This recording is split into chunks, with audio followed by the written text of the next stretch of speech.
The following program is for entertainment purposes only. The hosts of this show have no training as coaches or dietitians. Their attempts at long-course triathlon and ultra running should not be taken as endorsement for you to do something stupid too. You should make your own bad decisions, then podcast about it. Now let's start the show. There's something very important I forgot to tell you. What? Don't cross the streams. Why? It would be bad. I'm fuzzy on the whole good-bad thing. What do you mean bad? Try to imagine all life as you know it stopping instantaneously and every molecule in your body exploding at the speed of light. Total protonic reversal. All right, that's bad. Okay. All right, important safety tip. Okay? Y'all can start talking now. All right. I can't hear you. Not that darn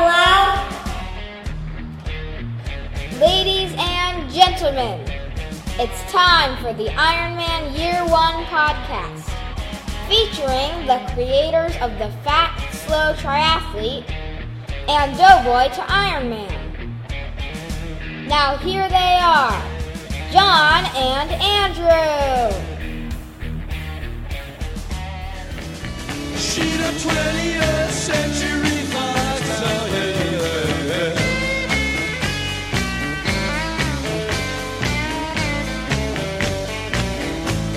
Welcome twice again to the podcast for the Triathlon Back of the Pack. You have tuned into Ironman Year 1, and this is episode 20A.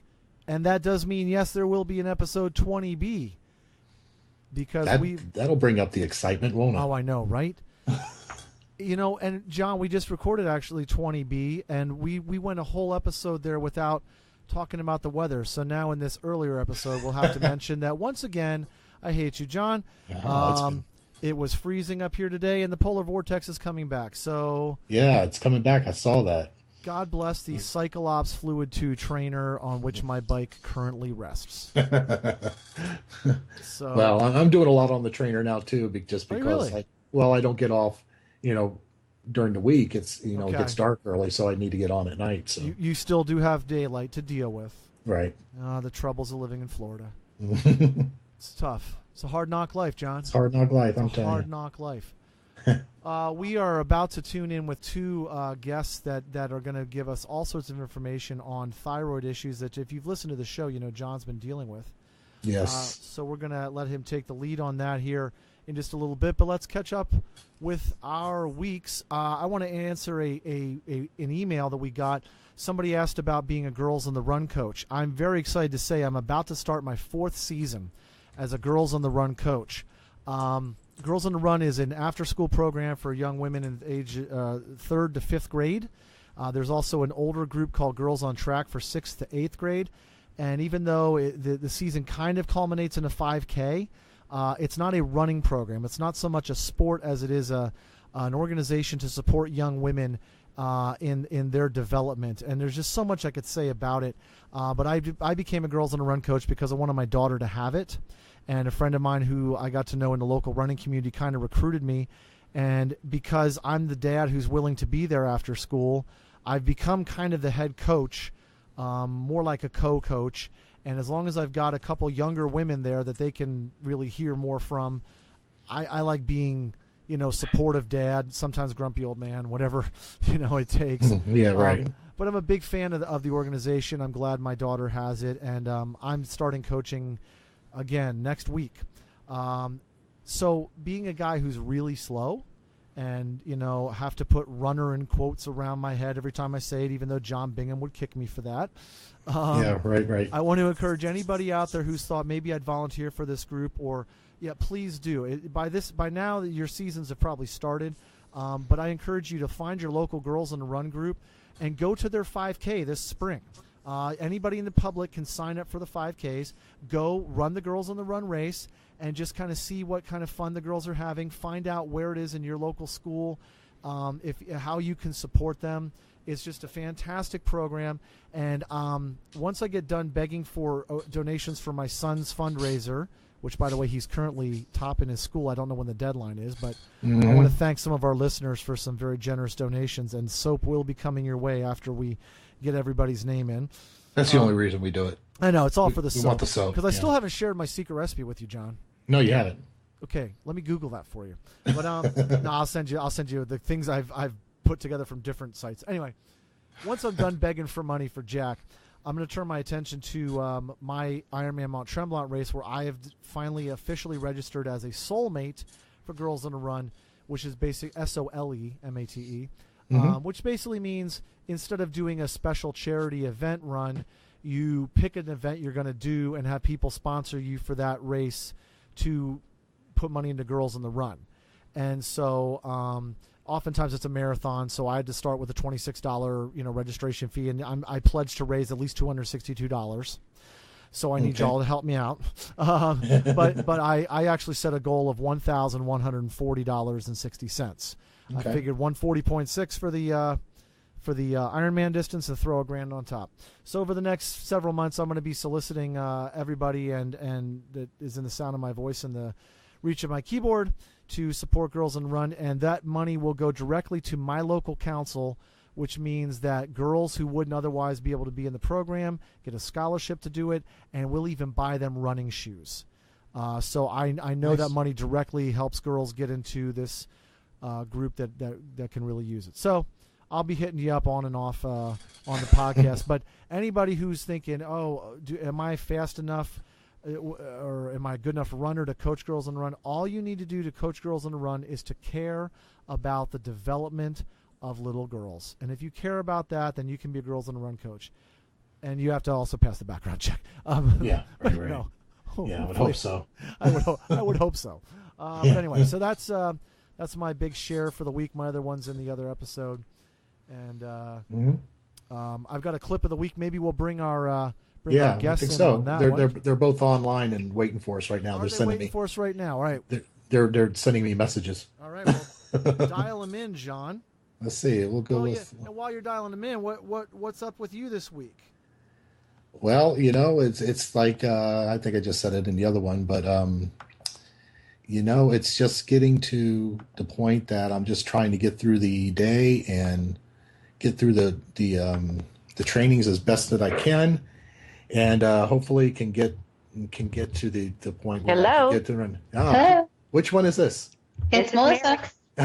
we got them all talking over each other. Hi, Melissa. Hi. Hi, Mary. Hi. Okay, we got them both. So we've got two guys here and two ladies, and shortly my voice is going to drop out because John has all the real questions for you.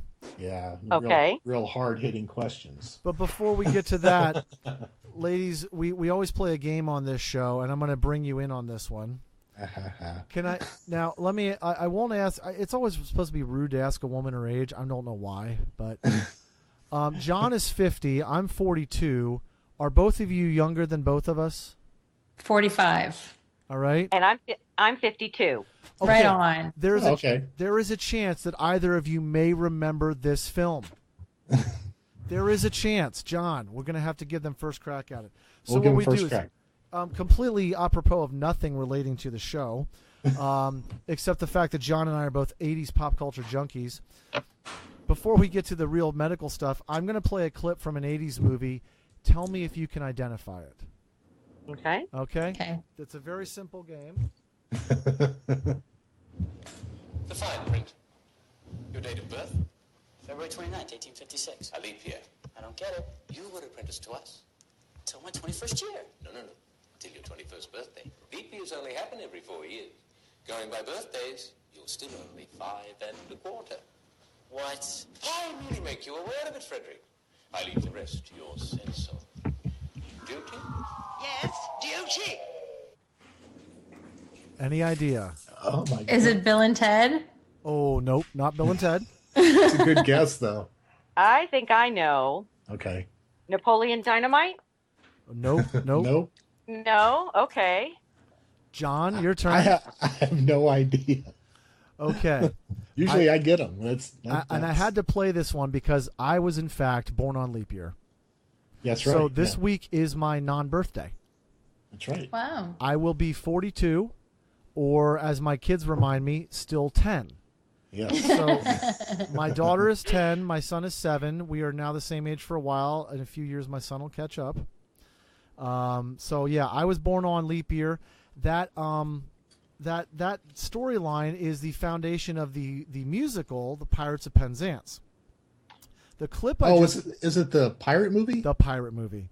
Oh my God! Wow. That was the pirate movie. That's with anybody remember the pirate movie? Christy McNichol. Christy McNichol. Holy cow! How the hell do I remember that? And the male lead was the lead from the Blue Blue Lagoon. Yeah.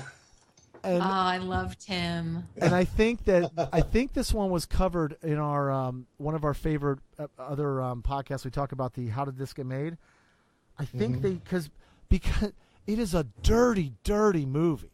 Yeah. And it was sold as a kids movie because it's a musical. Oh, wow. And it's got pirates and it's fun.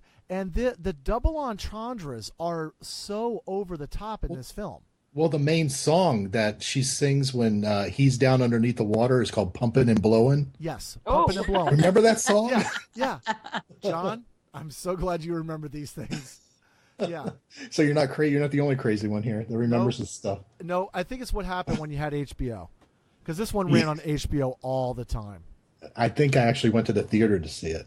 Really? Yeah. You know what, John? That's better than me going to the theater for Breakin' 2 Electric Boogaloo. Yeah. Or no, I went to the theater for Breakin' the original movie. Yeah. But yeah. It's right. It's right. I think it was a double feature with Sgt. Pepper's Lonely Hearts Club Band. Nice. but not with the Beatles, with like ABBA, right? With Peter Frampton and the Bee Gees. Peter Frampton and the Bee Gees. That's why I was thinking ABBA, Bee Gees. Anyway. So yeah, the pirate movie, a little slice of early 80s just kitsch, schlock, whatever. Just bizarre. They're both getting a good dose of There's even a lightsaber joke in that. There is. That's right. Right before the clip I just played. Yeah. They're dueling, and he pulls out a lightsaber, and he's like, "Did I teach you that? I saw it in a movie once." I mean, it's just really crazy. It's kind of funny though. Oh yeah, I mean, it's one of those things to revisit and be like, "Wow, wow." This is like when Xanadu was the height of filming. Yeah, Xanadu. Yes. All right, so That's part of Xanadu was the Tubes. The song by the Tubes. I'm gonna have to find that now. Yeah, the Tubes is a good song. It's funny because I could not find the pirate movie to stream on Netflix, Hulu, or Amazon, but I found the entire thing in one chunk on YouTube. So I'm gonna bet, which is the mark of high quality. Oh, I know, right? I bet Xanadu is there too. And I just made a note for myself, John. I just realized I've got the holy grail of obscure 80s movies. If you guess this one, the game is over. So I just made a note for myself to find it for maybe next week. If you know this movie, I bow to you, sir. Okay. So anyway, all right. Enough of my I gotta nonsense. study up. No, you can't study for this. This is one of those things you either know or you don't. Okay. Yeah, man. This one's right. just out there. Okay. So. Anyway, let's talk about actual issues. Yeah, We've got our lovely ladies here for a reason, Melissa and Mary. John, why don't you introduce each one, and they can tell us why they're here, and we can get into it. Yeah. So the initial plan was to have both of them on separately, actually, and then I started thinking about it this week, and I said, you know what? They both kind of are like-minded, and I think when I first heard of actually both of them was we were just talking about her in the last show. Tuesday Foster told me you need to look up Mary SHOMON. Did I say your last name right? You did, absolutely. Okay. So you both got odd last names, and I know I'm going to mispronounce one of them. Just for clarity, John, we weren't talking about Tuesday on air. We were gossiping about her off air. Oh, we were. So okay. Tuesday, if you get all confused, we were just John and I were talking about stuff in the Facebook group, and your name came up. And don't worry about it. We love you, Tuesday. You know that. We absolutely do. And anyway, she said you need to look up Mary's website. And the funny thing is that I looked up the website and I started looking at the information, and I said, I think I have a book by this person. And I started looking through my books, and I had Living with Hypothyroidism that I bought years ago. And I looked at the back cover and I said, well, this doesn't look like the same person. Is it the same person? And I'm trying to figure it out. And I said, it is the same person. So that's where I got Mary's name from. And then Melissa's name came through that as well. That I don't know if I'm getting confused now because I contacted one of you and one of you said to contact the other one as well. So I'm not remembering which one it was, and you're probably not remembering it either. So I had Melissa on my radar as well. and because of her athletic background, and just anybody that was a roller derby girl has to be cool. You know. And so, and hold then on, wait a minute. Yeah, I know. See, there's a whole story here. You haven't heard about this one. So, what did you think of the movie Roll Bounce? Was that the one with Ellen Page? Oh no, that was a couple years ago. Yeah, I have to admit, I did not see that movie. You lived it. Well, here's why. Just briefly, they skated on the bank track, and I play flat track derby. Oh, okay. So of course. And to a non-roller derby person, that is a subtle distinction, but I'm sure in the roller derby world that is very important. Is there like a difference between football and American football, or? I don't know. Canadian football and American football, maybe. All right. Continue. Well, roller derby was big when I was growing up in Orlando. It was huge in Orlando, and so it was kind of like going to wrestling for us, you know. Sure. In the backwoods area where I grew up. But anyway, I got Melissa's name through that, and then so I said, well, I need to contact her. And then I'm going through my podcast list, and I pull up Fit Fat Fast, and there she is. I said, damn it, I didn't get her first. So now I gotta get her. So anyway, that's where it is. But I'd like to just start, like have Mary start and kind of give your background and everything, and then we'll go to Melissa, and then we can get started on the multiple lists that I have. But so, Mary, can you just tell us, for those people who don't really know who you are, what your background is? Sure. Absolutely. Well, I was diagnosed back in 1995 with hypothyroidism, Hashimoto's hypothyroidism, which is an autoimmune triggered hypothyroidism, and I had no idea what was going on. I was gaining weight, I was tired, I was losing hair, I was feeling draggy and depressed, and I went into the doctor a few times to complain about these symptoms. She said, let me run a thyroid test. At that point, the only thing I knew about thyroid was that I had an old aunt with a giant goiter at one point in her life who'd had a thyroid problem, and that was the extent of my knowledge. Yes, exactly. Everyone's got one of those aunts in the closet somewhere. Yeah. And the next thing I knew, I was getting that phone call that the doctor leaves the message. Oh, your thyroid's a little low. We're calling in a prescription. And I'm thinking, oh, no big deal. It's like they're calling in a prescription for an antibiotic, and in 7 days you're going to be fine. Mm-hmm. And this was the beginning of a real eye-opener for me, because not only did it take me months to really start to feel better and get rid of some of the symptoms, but I started down this whole odyssey of learning about the different medications, because there were multiple options, and how to try to get my metabolism back in shape, because it had completely gone haywire because of the thyroid, and try to get my hair back and my energy and stabilize my mood. And so the thyroid just has such an effect on so many aspects of your wellness and your state of mind and everything to do with your physiology. So it became this passion for me to understand my own body and my own situation. And then I turned around and started on the web way back in the old days of the AOL discs, and where it took 30 minutes to download a simple page from the web. Right. And ever since then, I've been on the web promoting thyroid awareness, providing information, writing research news summaries, interviewing doctors, and ultimately started writing books back in 2000, and I've done 10 different books on thyroid, autoimmune, health, wellness, metabolism. So I really consider myself sort of an advocate for hormonal and immune health and thyroid information. Yeah, it's great. I mean, yeah, there's a lot of books out there by you. I've noticed that, and we'll get into it more, but you're talking a lot about the same things that I went through at the very beginning, and mine turned out to be cancer. And so I have no thyroid gland at all, and this is where my frustration comes into it, and this is what has caused me to start seeking some people other than doctors who as really don't want to help you very much, it seems like. So right. Yeah. We can get into that more, but let's go to Melissa. And Melissa has also written a few books.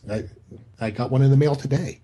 So, And I tell you, the first thing I turned to, Melissa, was at the beginning of the book, and I'm looking, okay, what not to eat. And first page I turned to, and I'm looking, I said, okay, she's no sugar, no grains.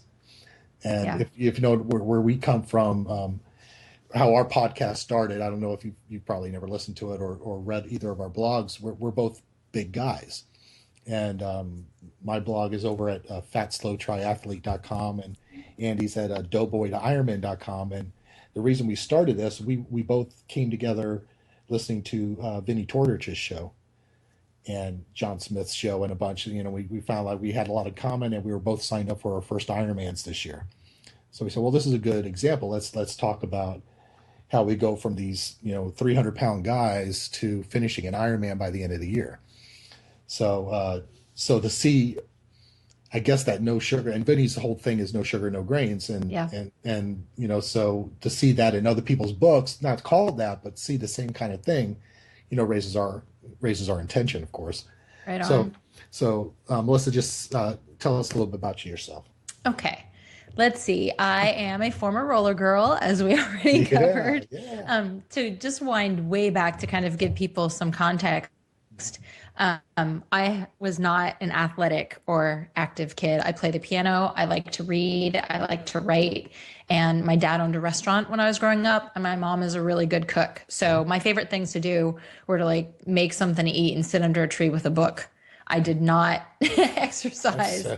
So, I was a really chubby little kid, and then overweight, and then obese by the time I went to college. So when I graduated from college, I decided that I wanted to change my life and be healthy and learn how to be athletic. And it was scary as hell. And I had never set foot in a gym. I forgot my gym clothes every day at school. Like I had A's in everything except for my F's in gym, that kind of thing. So I started working out on my own at home and cleaned up my diet, kind of following what I think would be your standard, I'm going to eat healthy kind of thing, sort of high carbohydrate, low fat, moderate protein. And, I had some success. I think the thing that came out of that was the best is that I learned I actually really like to move. And that kind of got me to try all kinds of stuff. So I did triathlons, and I did long distance cycling. I did step aerobics. I did aerobic boxing. I did regular boxing. I became like a junkie. Like I had to try everything, and I loved it. And then when I moved to Austin, I discovered roller derby and then CrossFit. So, that was really a focus for a long time, and it was really, really fun. And I did lose a good deal of weight. I lost about 50 pounds, and I still wanted to get leaner. And right around the time I was transitioning from roller derby to CrossFit, I started hearing about this paleo thing, which for people who aren't familiar is, as we already said, no grains, no added sugars, no legumes, no dairy, no alcohol. And I started eating that way and started feeling really good. 2008, I call it the year of awesomeness. I was feeling amazing. I was approaching my 40th birthday. I finally reached my goal weight for the first time in my life. I was eating great, feeling amazing. And then suddenly... You knew something was going to happen then, right? Right. Something suddenly, has to happen.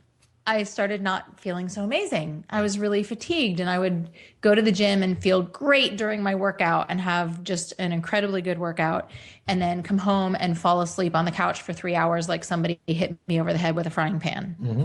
And I was starting to get freaked out because I was like, I'm doing, basically everything everyone says you should do to feel good. And it was just like this roller coaster of feeling amazing and then not being able to keep my eyes open.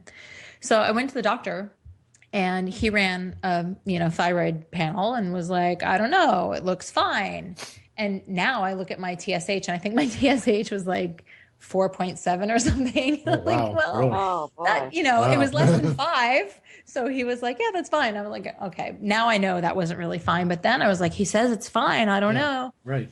But he palpitated my throat. And to his credit, he's actually a pretty good doctor as far as GPs go, because he palpitated my throat, and he thought he felt something on my thyroid. He thought he felt a nodule.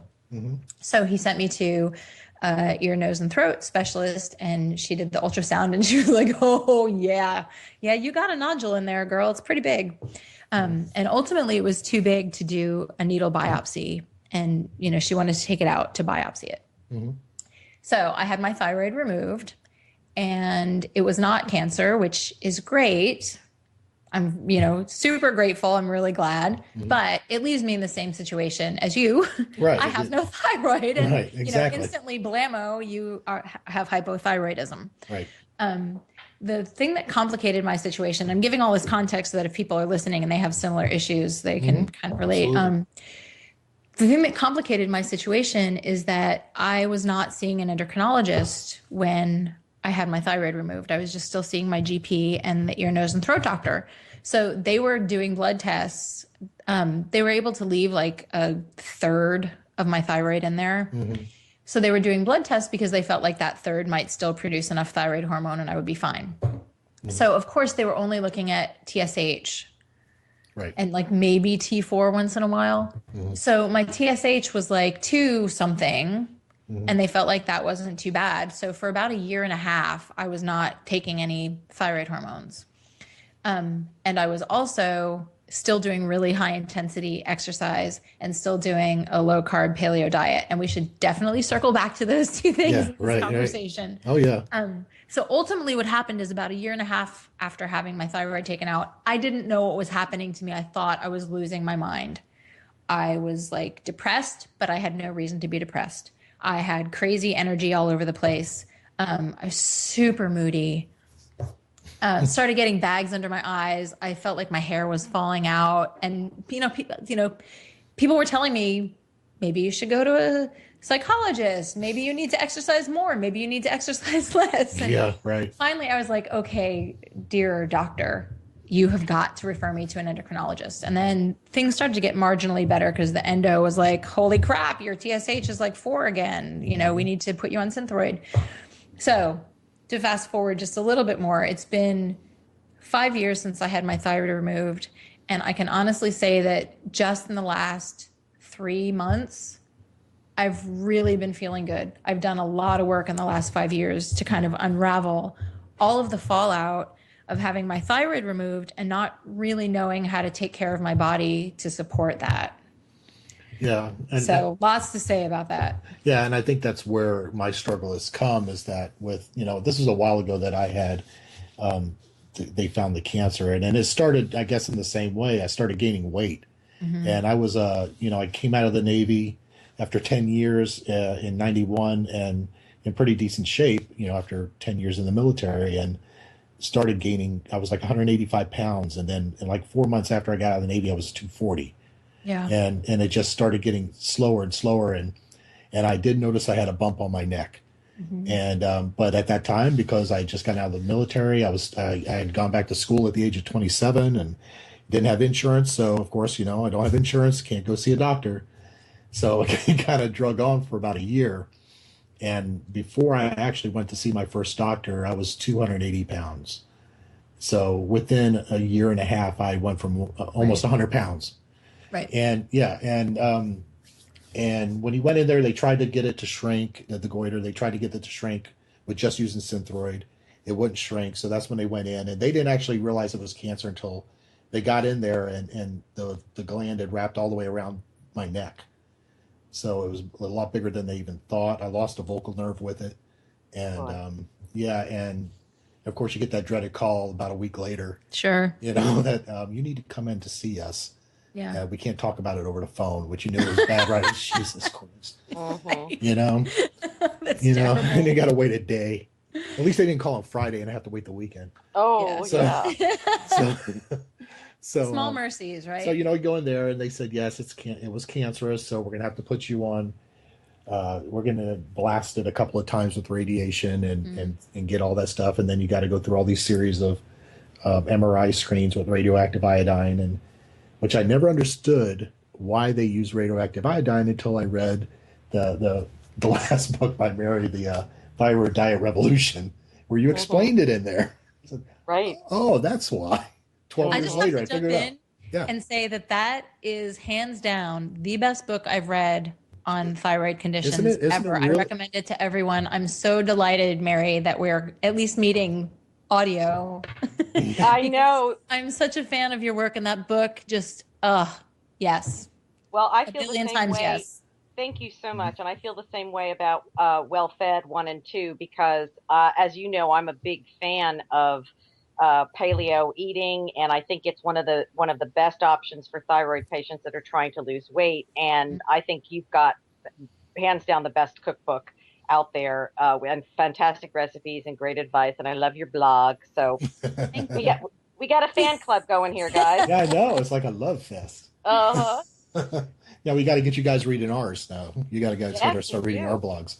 So, we're not professional writers, though. Andy's pretty close, though. Andy's he's sitting in the background not saying anything, but he's a pretty good writer. Thank you. I do a lot of talking on this show, and this part's yours, so I'm just letting you do it. I need an editor, though, John. I do. Need Everyone an editor. needs an editor. Well, but good writing is good rewriting.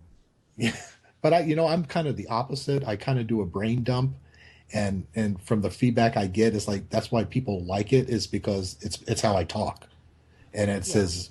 And it says, and you know me, Andy, I can be kind of blunt sometimes. And, yeah, no, not me. I try to rely on the wisdom of, Mark Twain said, if I had more time, I'd write you a shorter letter.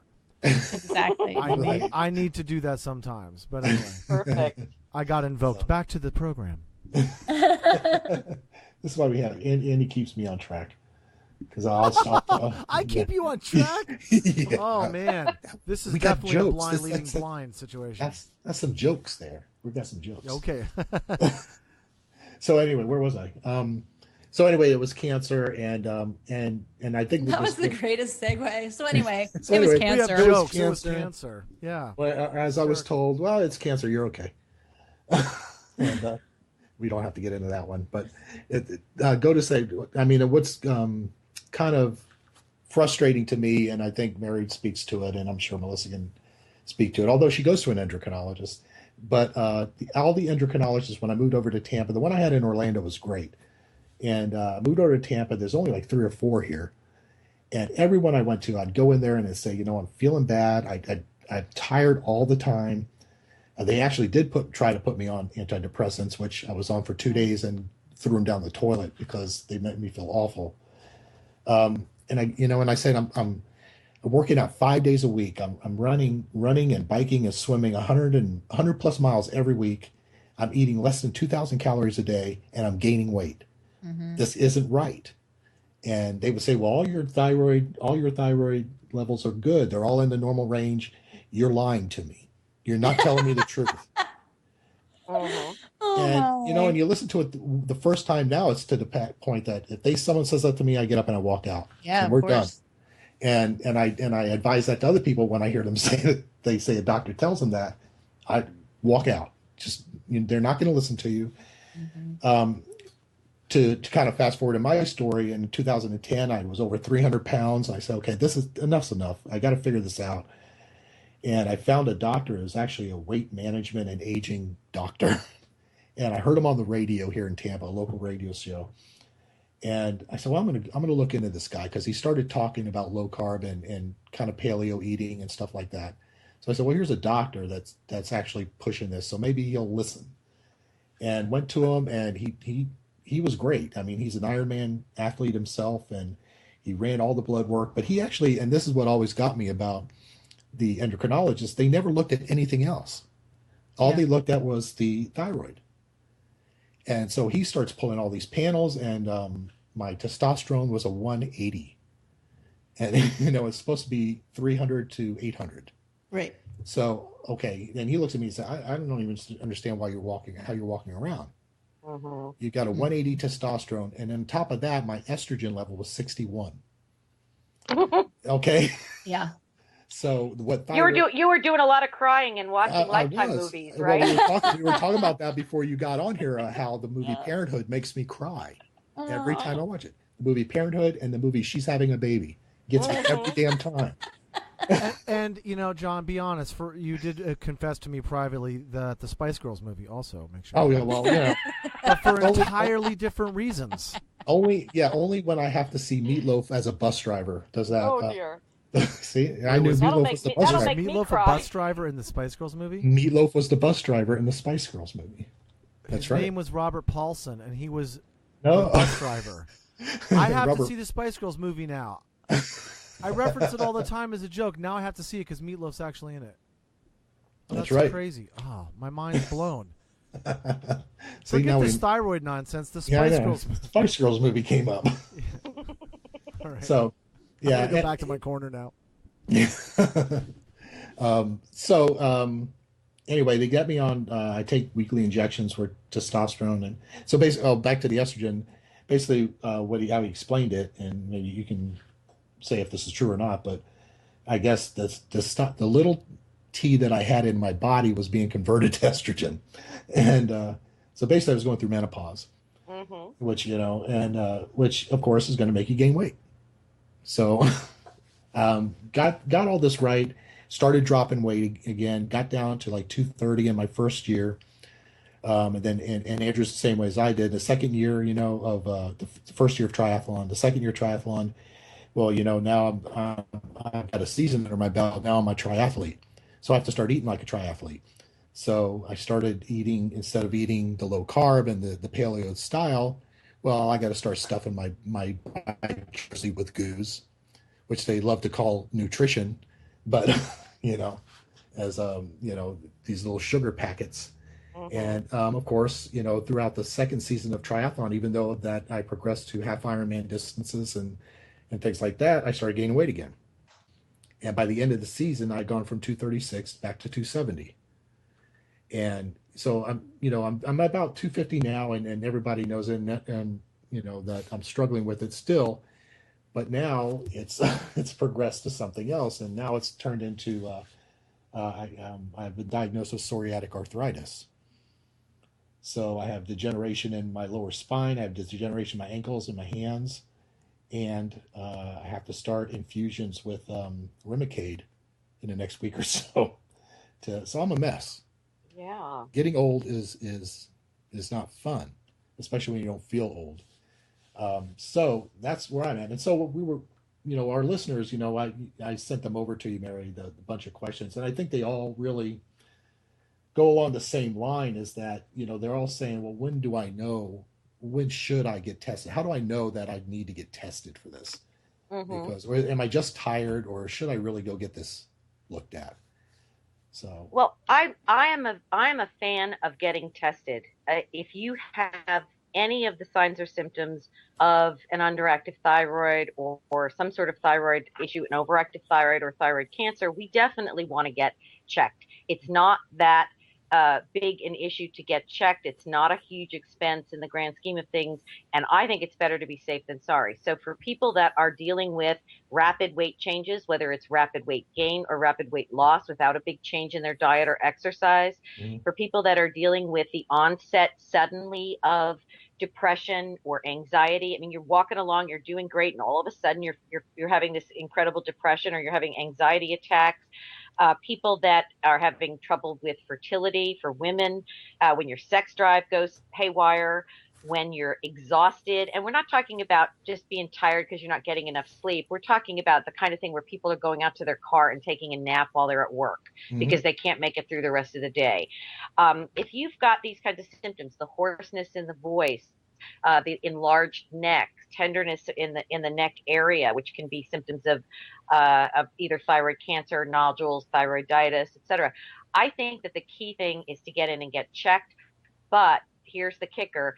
You want to ask for more than just the standard test that the doctors are going to do, because most of them are just going to do this TSH test, which is the thyroid stimulating hormone.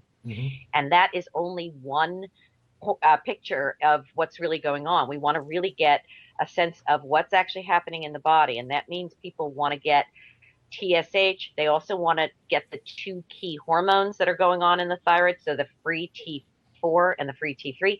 And because most of the people that have thyroid issues also have some level of autoimmune disease, at least in the United States, we also want to get a picture of the thyroid peroxidase antibodies, which gives us a sense of the amount of inflammation that the thyroid is going through and whether or not we've got Hashimoto's, which is the most common cause of an underactive thyroid. So I think everybody who is dealing with depression, weight, high cholesterol, anxiety, fatigue, exhaustion, sex drive problems, fertility problems, or is going through menopause for the most part, should probably get their thyroid checked and have it checked properly, because we've got some 60 million people in the United States. That's 1 in 5 have a thyroid condition, and the vast majority of them are not yet diagnosed. So we have a lot of people walking around with thyroid problems who don't know it.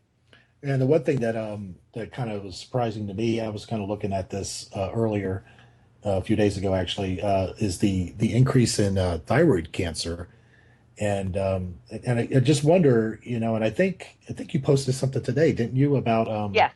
Yeah, okay, I did see something today about whether that's a true diagnosis or what's going on. I think it's I think I saw 45,000 new cases in 2010 and now 60,000 in 2013, right, which is just crazy. And do you think that they're just being like they're going overboard one way or the other now?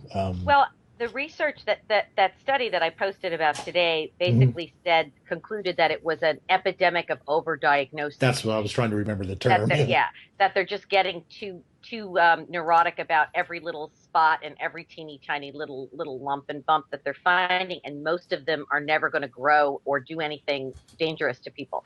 The problem is that we don't know which lumps and bumps that are cancerous are going to sit there for the next 25 years doing nothing, and which ones are going to go haywire and start attacking things or metastasize. Mm-hmm. So that becomes the challenge. But I also do believe, because we're seeing more of the other kinds of thyroid issues as well, I think there is probably, along with this maybe tendency to overdiagnose and pick up on the tiniest tumors, I think there is an increase in the population incidence of thyroid cancer as well, because we've got radiation, we've got fluoride, we've got all sorts of chemicals and toxins that are thyroid specific that attack the gland. There's a lot of stuff out there that's causing a variety of thyroid diseases to go on the increase, and I don't see any reason why thyroid cancer is not part of that whole trend as well. And it right, and I saw that before, that what causes thyroid cancer, and the Chernobyl stuff, and it raises my eyebrows, because I've heard people say to me, nobody in my family has thyroid problems. They're heavy, but they're not thyroid related. And so I was the only one that had this, and I was in the Navy, and I was on the Navy with, I cannot neither confirm nor deny the presence of nuclear weapons on naval vessels, but what I mean, there were radiation on these ships. So is that what kicked it? Maybe I was just acceptable to it and being around it, because it did manifest right after the Navy. And, and I was on warships. I wasn't on, puddle jumpers or, with the Coast Guard or anything like that. I was on naval warships. Right. John, did you ever see a little man that looked like he was wearing a space suit with a Russian accent asking where the nuclear vessels are? Yes. We are looking for the nuclear vessels. Well, John, you said something really interesting, though, when you said that, no one in my family has had any thyroid problems. They're heavy, but they don't have thyroid problems. Right. And this is a really interesting thing, because I hear this from people all the time. And then if we actually go to the family members and say, have you had your thyroid checked? Some of them will say no, and some of them will say yeah, and my TSH was 6 and the doctor said I'm fine. Yep. So there's a lot of wiggle room in all of this, because people get the call from the doctor that says your thyroid is fine. The problem is that you have fork and mouth disease. Yeah. And honestly, I've had doctors actually tell people that. Yeah. And then nobody's actually asking, what does normal mean? What does this doctor mean by your thyroid is fine? And so, I'd go back to every one of your family members and make sure they've had all the right tests done and check what those levels were actually coming back at. Yeah, I yell at them all the time about that. Go ahead. I'm sorry. No, it's okay to kind of piggyback on what Mary is saying. I think there's two things going on that make people maybe hesitant to press against that idea that, nobody else in the family has thyroid problems. One, I think it's really scary to hear that a gland that is responsible for a lot of stuff is maybe on the fritz. Mm-hmm. So I think that it's really intimidating to hear I feel like the overwhelming idea out in the world is, oh, if you have to take medication for something for the rest of your life, that's really terrible. And so faced with the prospect of maybe having to do that, I think a lot of people back away from that. Whereas finding your right medication makes everything in your life so much easier. Mm-hmm. But before you get started, and it is a trial and error to get your medication right. So I think people are kind of like overwhelmed by that.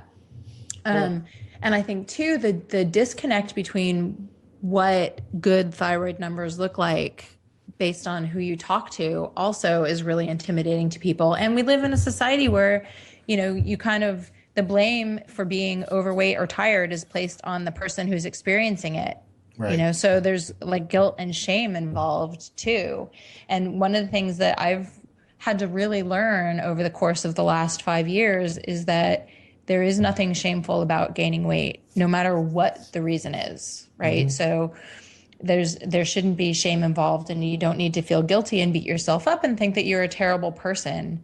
Right. Who you are as a human is separate from whatever is happening with your body, and your body is just reacting to inputs it gets. Mm-hmm. And so figuring out what those correct inputs are can help straighten out the issues.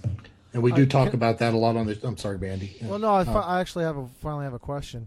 Okay. Well, just because very related to the interview I did with Steve, and I'll be admitted, Melissa, I have a bias against. I don't want to be on a drug forever, and so if there's something that I can do to avoid the drug, I will. Now I've not dealt with absolutely thyroid issues like you all are discussing, but a couple of things pop up in my head when you say. How has diagnosis changed? Two things come to mind. One is, I'm inclined to believe cancer rates are higher today for a number of environmental reasons and things that did not exist in the ecosystem before the Industrial Revolution. But at the same time, I also realize, when you didn't know what to call something, you couldn't diagnose a cancer. So possibly diagnosis of cancer, certainly an element of that goes up because we know what to call it. Is there an aspect of thyroid related diagnosis going up simply because we know how to look for, and you guys already kind of talked about that. The other side of that coin is redefining the normal. In the other interview we were doing at the episode that comes out with this one, the advocate I was talking to in the diabetes realm really takes issue with how, basically once people get a diagnosis of type 2 diabetes or even type 1, then the expectation of where their blood sugar now, quote, should be is horrifying.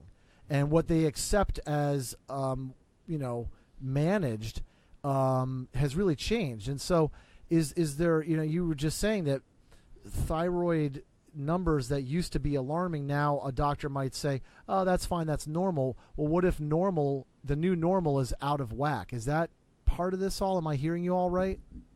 I don't think it's that numbers that used to be considered unusual are now normal. I think it's that they've never caught up to reality when it comes to the numbers that people really are struggling with. So we've got the endocrinology world tends to operate, I think, about 10 years behind the rest of the medical specialty areas. Mm-hmm. And so these guys are still just getting the idea that insulin resistance is a precursor to type 2 diabetes. So why do you think that is? Maybe this is off topic.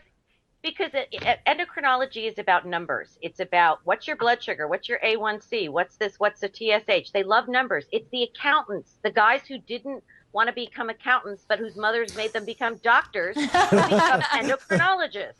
That's a good way to put it. I like that. And they want to sit there with their little spreadsheets and their numbers and their drugs to make your numbers go up and down. And how you actually feel, or whether or not you're well or healthy or preventing disease, is not really relevant to them. Right. I'm categorizing. There are some good ones out there, but this is not a warm and fuzzy specialty of guys that are forward thinking. I'm so glad I asked you that question, because I loved hearing that answer just now. Yeah, that's great. Well, and I mentioned my endocrinologist in my introduction, but I actually have broken up with my endocrinologist and had to start seeing a functional medicine doctor to actually start to feel better, because she has taken a much more comprehensive look at everything that's going on with me and actually listens and tries to get to the root of the problem, as opposed to medicating on top of it just to kind of make my symptoms better for a couple of months. So we've done some really serious digging. And for people who are listening and are like trying to get to the root of their problems, you might want to look for a functional medicine doctor.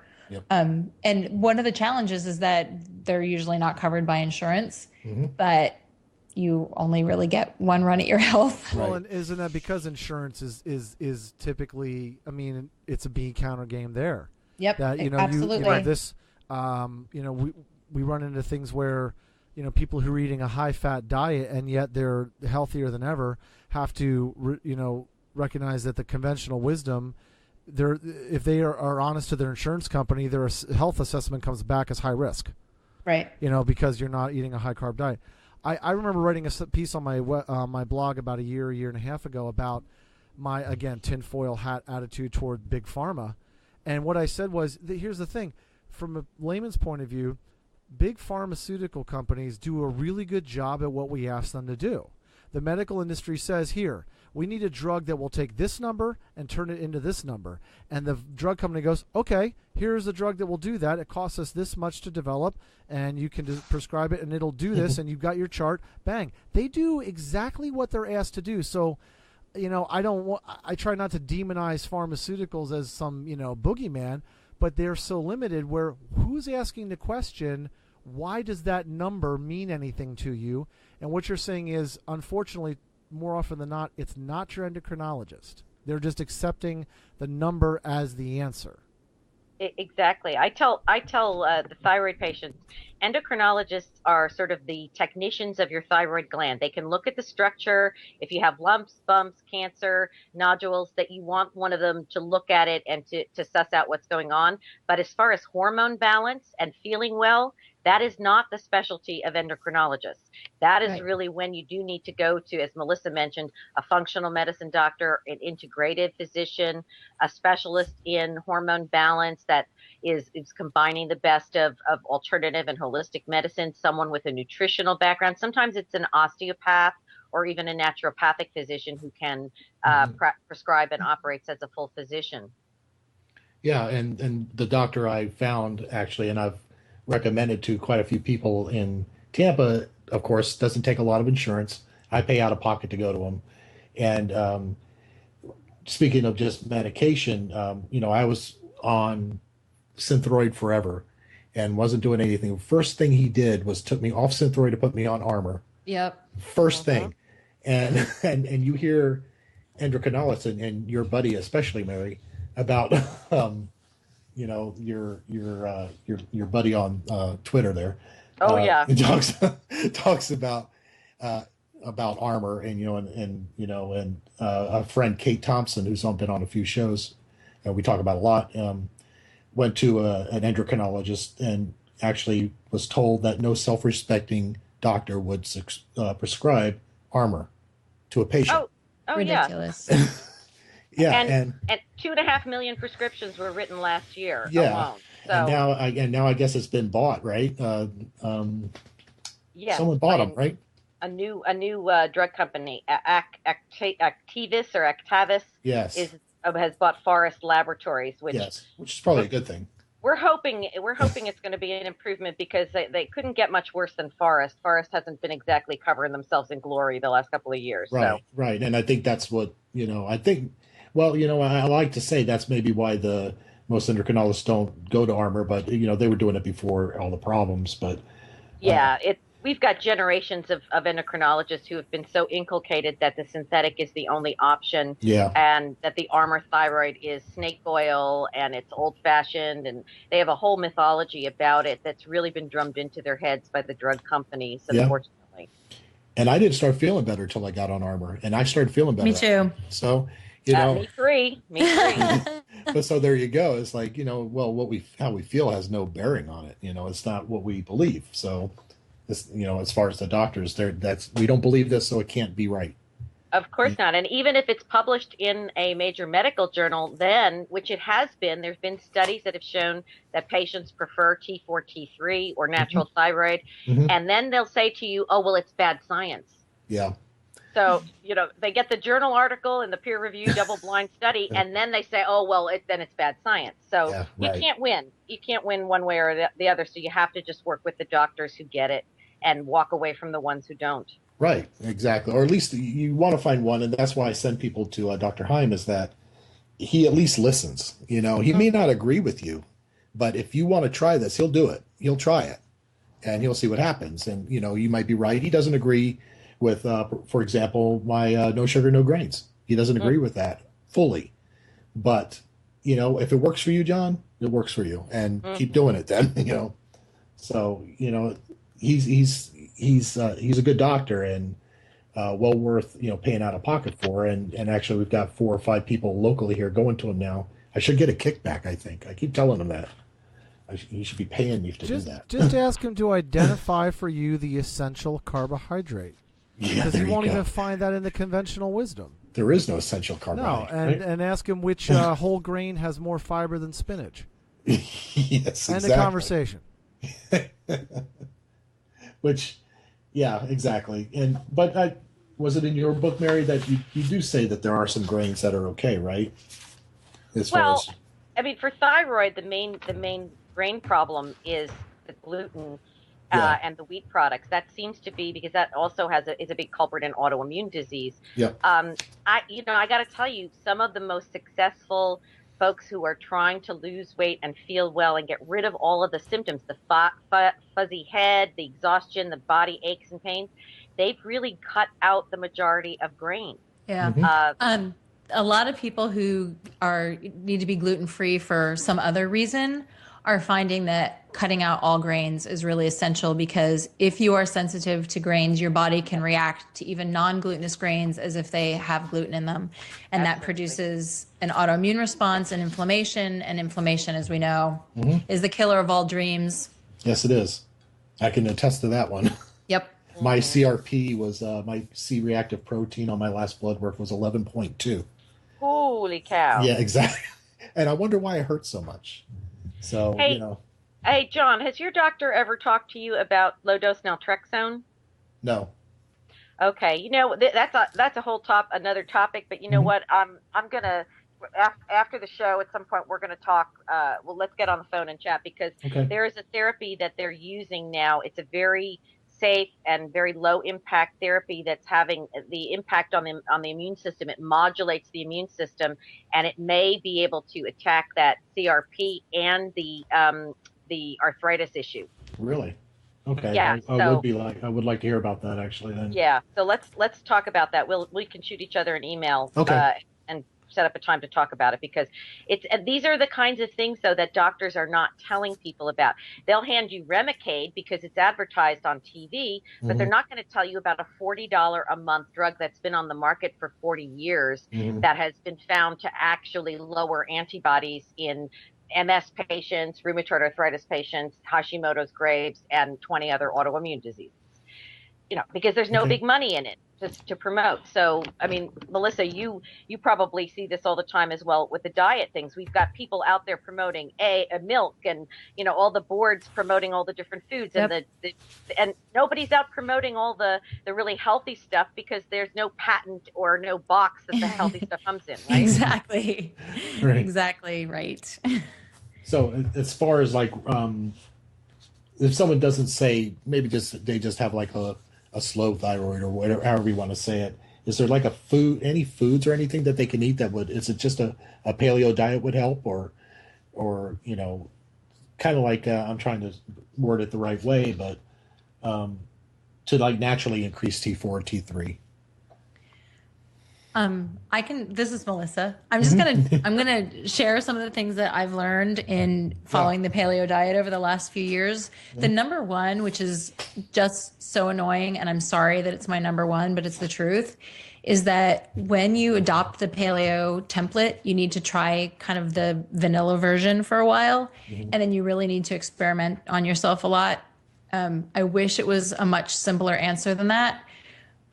My experience has taught me that I need to be a little bit higher on the carbohydrate end than someone who has a functioning thyroid. And women in particular need to eat a little bit more carbohydrates. So quality carbs like plantains, sweet potatoes, white potatoes are okay if you don't eat the skin. Really good, starchy, dense carbs. Well, exactly. You're not talking about downing hammer gels. Exactly. And things like that. And no added sugars, right? Right. Yeah. And so if you look at paleo just in its vanilla form, it's generally considered pretty low carb because you take out the grains, you're eating lots of vegetables, and there are lots of people who would tell you, if you want to get lean, you should only eat sweet potatoes after a really, really intense workout. Yeah, we've heard that. I will tell you that when I went lower than 100 grams of carbs a day, I started gaining weight.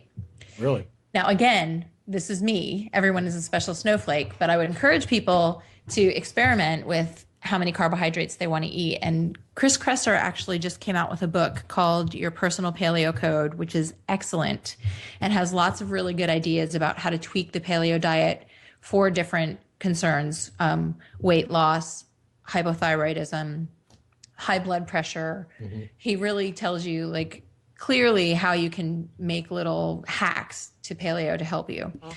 And he actually recommends, which I hadn't seen anywhere else, which made me really curious.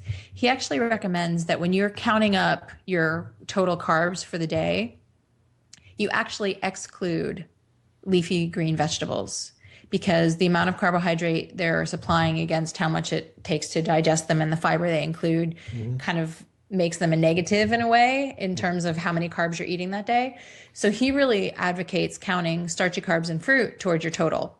So under that scenario, my 100 carbs is really only about 60 because that's what I'm eating in starchy carbs. So there's a lot of room to play before you get out of that kind of low to moderate carbohydrate zone. And I think there's a lot of fear around carbs and weight gain.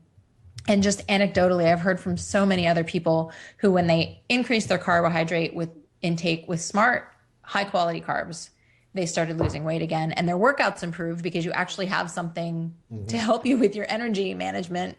And it's also really important for the relationship between your adrenals and thyroid, which is a huge problem for people who like to do long endurance activities or high intensity activities like CrossFit.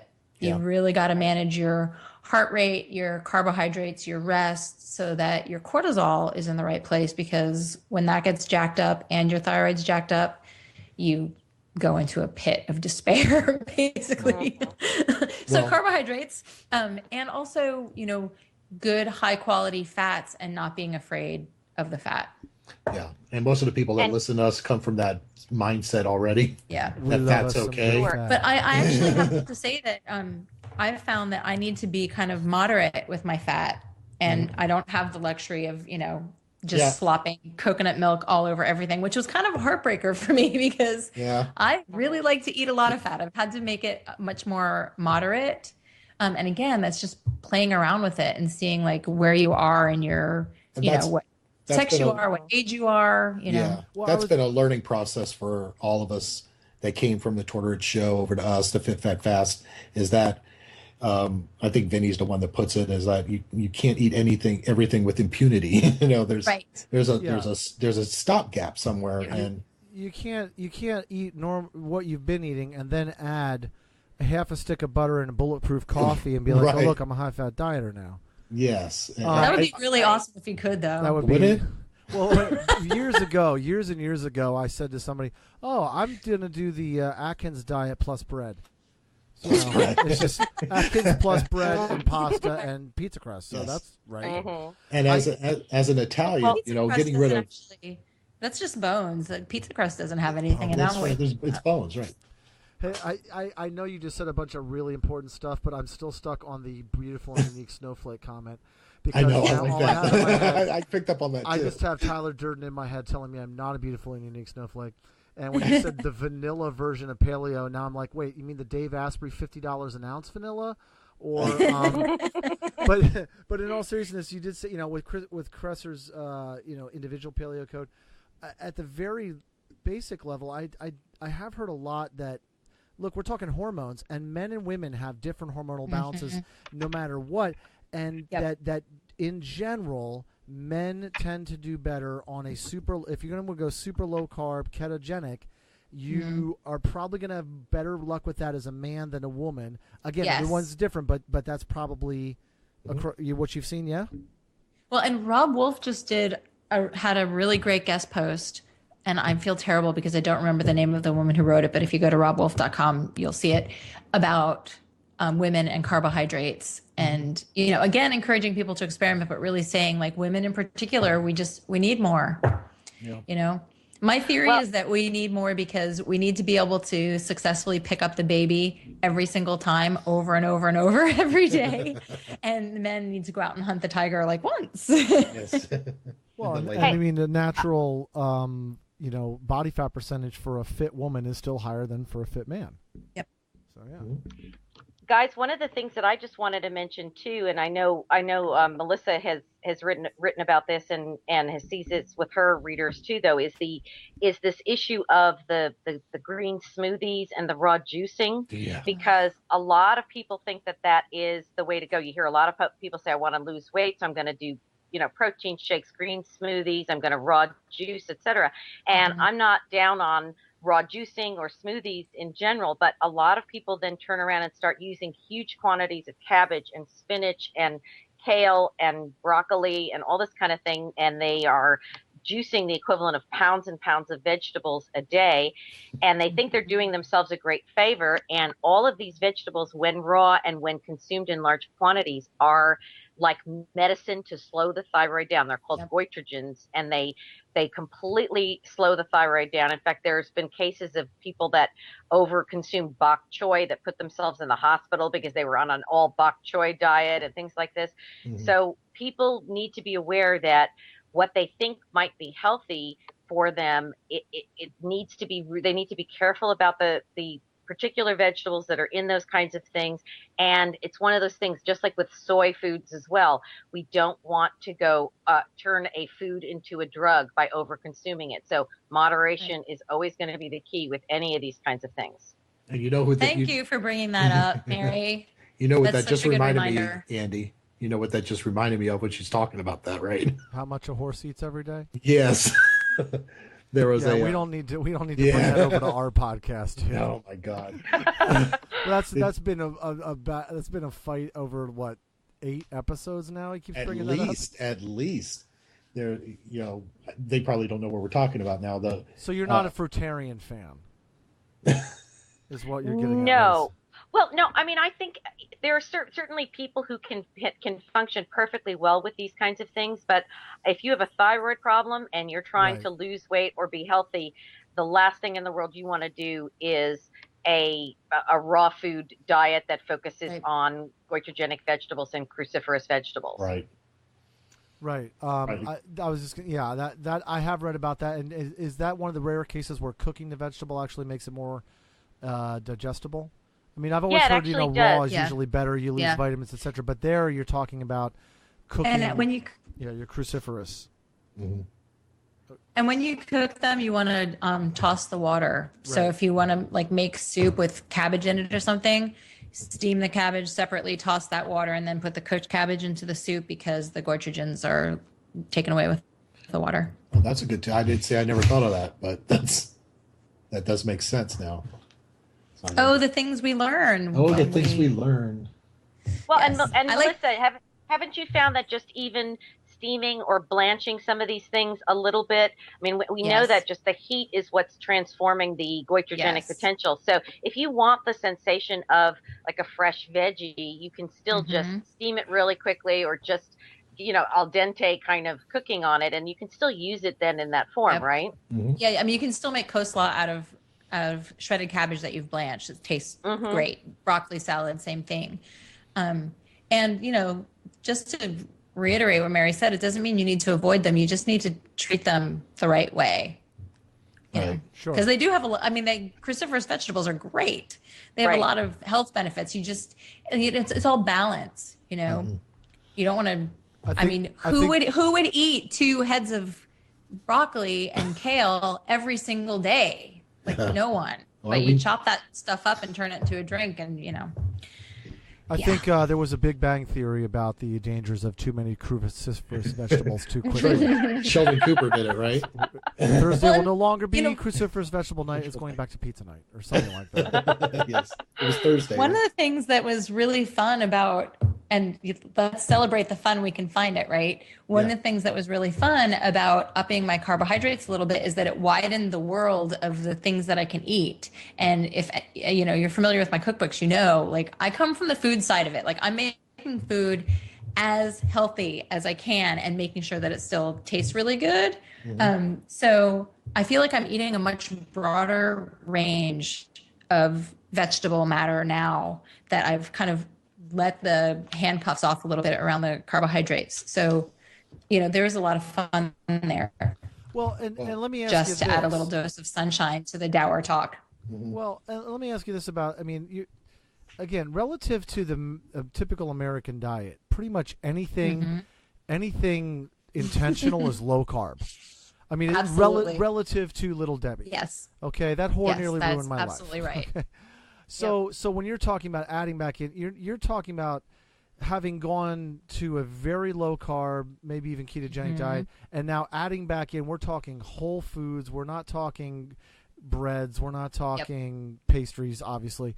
But you're talking about, and we're not talking about paleo versions of those things either. So just to put a really fine point on it, I'm not a paleo treat advocate at all. Almond flour crust, not your big thing? Right, exactly. I mean, I enjoy them. They're delicious. But the thing that I try to really focus on is making food that tastes really good, but is also packed with nutrients. And with an almond flour or even coconut flour treat, you are replacing the glutinous flour with something else that is also kind of nutritionally bereft. If you think about holding a palmful of almonds and then grind that into a powder and how much flour you would actually have.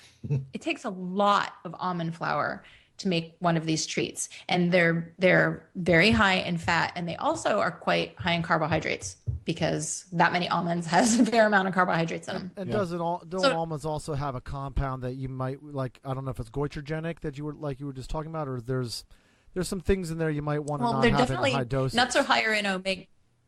Well, and they're higher in omega-6 fatty acids. All nuts are, which makes them not the most optimal fat source for, trying to get adequate fat for the day. As a little treat and a snack once in a while, yes, but mainly you want to focus on something like coconut oil or grass-fed ghee, duck fat. Well, I think that goes to the not eating things without impunity. Is that when they say you can have almonds, they mean maybe a handful, not a whole bag, and that's what I struggle with, because I start I get hungry and I don't want to eat crap, so I start eating my almonds, and before you know it, I've eaten the whole damn thing. Well, I will say this in my own experience. What's been helpful is you got to give yourself a learning curve, and like we were talking about in the other show, you can't start out perfect. So if you're weaning yourself off of a processed food and highly palatable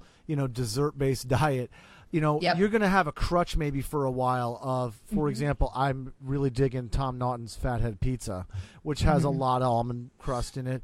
But that can't be an every other day kind of thing.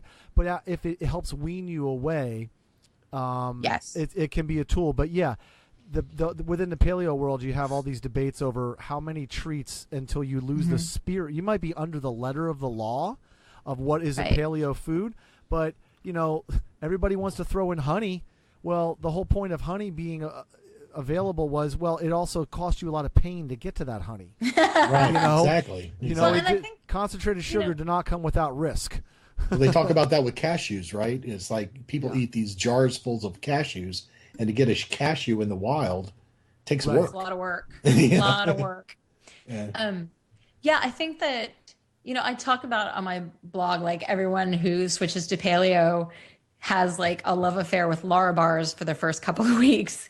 And absolutely, like there are foods that help you make the transition from the crappy might kill you version to the version made with real food, which is better. And then I think, as you get more comfortable, you can start to wean yourself from those things too. Yeah. And it's all a process. I mean, I'm a huge fan of the Whole30, which is for 30 days, you eat a really, really strict, it's even more strict than vanilla paleo, because it really requires you to strip out a lot of things. And the goal is to kind of help you figure out your emotional triggers for eating too. It's really powerful and it's great. But I will admit that is not how I started eating paleo. I was doing the zone and decided to get rid of grains because I wanted to, be able to see my abs. So I was without grains for a really long time. And then it was suggested to me that I try paleo, and that meant I had to give up legumes, which I was like, yeah, okay, fine, and dairy. And I pitched a fit like you have never seen when I realized that I couldn't eat blueberries and milk for breakfast anymore. I mean, it was Armageddon going down in my house. So for some people, I think a slower transition might be better. Like I took things out kind of one at a time, and then I did a Whole30, which was really super duper strict. So it just kind of, I've also seen suggestions like maybe make your breakfast grain free for a couple of weeks, and then make breakfast and lunch grain free. So there's ways you can do it so you don't have to, clobber yourself all at once. Well, and I think that's a great piece of advice for any change, in that people, if you start the day with your old drug, you're just going to set yourself up to want it more the rest of the day. But if you start the day without your grains for breakfast, then you're less likely to be craving them at noon. Mm-hmm. That's my experience, right? I feel like we've definitely kind of gone from the thyroid topic to the paleo diet, which is fun. But I just want to make sure we've asked these ladies all that we have to ask them on thyroid stuff. John, this is I'm throwing it back to you. Any more? I think we've covered everything. I'm sure we're going to think of things afterwards, and I'm sure we may be asking them back at some point. Well, we'll definitely have references to your writings and your websites in our show notes here. Mm-hmm. Well, yeah, I could tell you that Mary's site's thyroid.about.com, right? That's the main site that I've had since 1997. Yeah. So, and it's a really good site, and it has a lot of information on it. So definitely check that out. And Melissa's site, theclothesmakethegirl.com, right? That's right. Yeah, another good one. A lot of good writing on those sites. So if you haven't found these two yet, then definitely go out and find them and read up on them. And if you have more questions, shoot them to me or to Andy or to the I am your one at gmail.com, and we'll make sure we pass them along as well. That's a good time to remind people we have a website, we have an email address, and we would love your review in iTunes. So yeah, IamYourOne.com, IamYourOne@gmail.com to email us, and please go to iTunes and leave us reviews. That might get us back on that chart. What a disappointment, John. The first time we looked, we were number one in our category, and now we've disappeared. I know. I don't even find us anymore. Okay. Even though we're growing. It's random. It's all random. It's random. It's the drug companies, John. It's the drug companies. Someone doesn't like us, so they're stalking us now. Well, it just means our income from this thing got cut in half. It went from 0 to 0. So yeah, exactly. There's that. So want to thank Mary and Melissa for joining us tonight. And we really appreciate all the information. And definitely check out their books and their websites. And like I said, email us or email them directly. They've always been really open when I've shot them questions. So anything you want to end on, Mary or Melissa? This is Mary. I'll just say basically that one of my mottos is, for the last 20 years, has been, you're a person and a patient, you're not a lab value. So, if somebody tries to tell you, hey, this is normal, that's normal, the symptoms that you're experiencing has nothing to do with how you feel. And I guess what I'm trying to say is, your body better than anyone. And even if somebody tells you that this is normal, you need to do some more research, understand how it all works, and trust your own gut instinct, because more often than not, you're going to be right and the doctor may be wrong. Right. Right on. That was awesome. So with that, Andy? Did we teach him the outro? We didn't. Okay, so ladies, should we have them do it together then? Yes. Okay, so we do it. We tag the end of our show since it's ostensibly a triathlon podcast. John says swim calm. I say bike strong, and then our guest or guests say run steady. Okay. We'll cut that part out, by the way. Yeah, I'll trim that. Okay, got it. Okay. So for the first of our dual episodes, the first time we've ever done that, this is the Ironman Year 1 podcast signing off, saying swim calm. Bike strong. Run steady. Run steady. Keep pumping. Blowing, Keep pumping. blowing. Hey, it's an old wives' story. Said it's an old wives' tale. I say that love is glory. I tell you, love's so frail.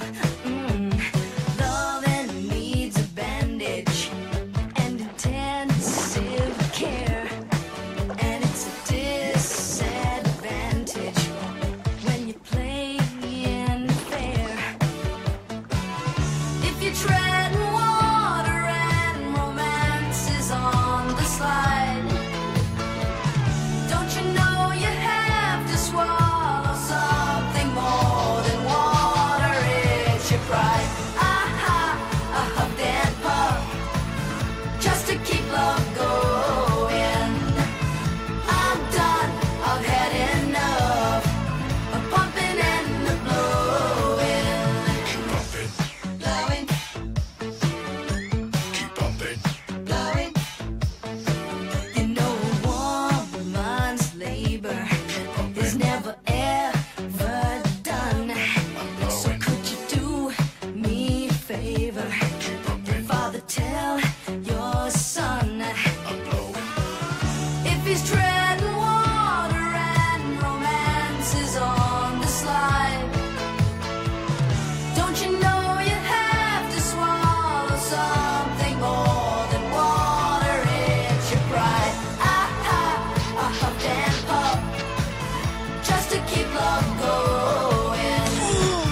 I'm done, I've had enough of pumping and the blowing.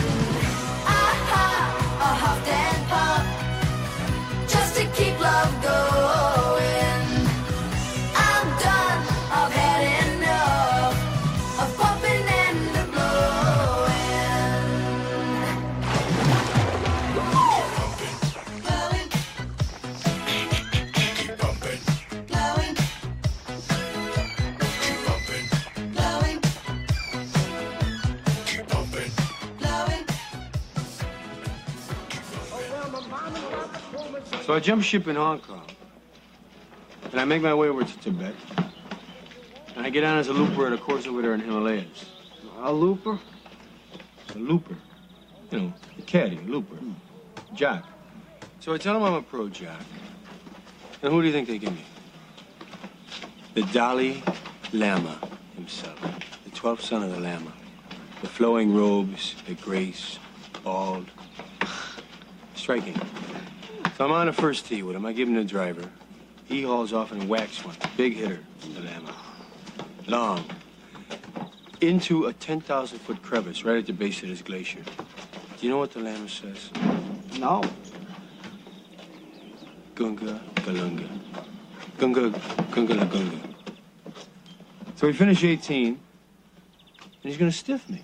And I say, hey, Lama, hey, how about a little something, you know, for the effort, you know? And he says, oh, there won't be any money. But when you die, on your deathbed, you will receive total consciousness. So I got that going for me, which is nice.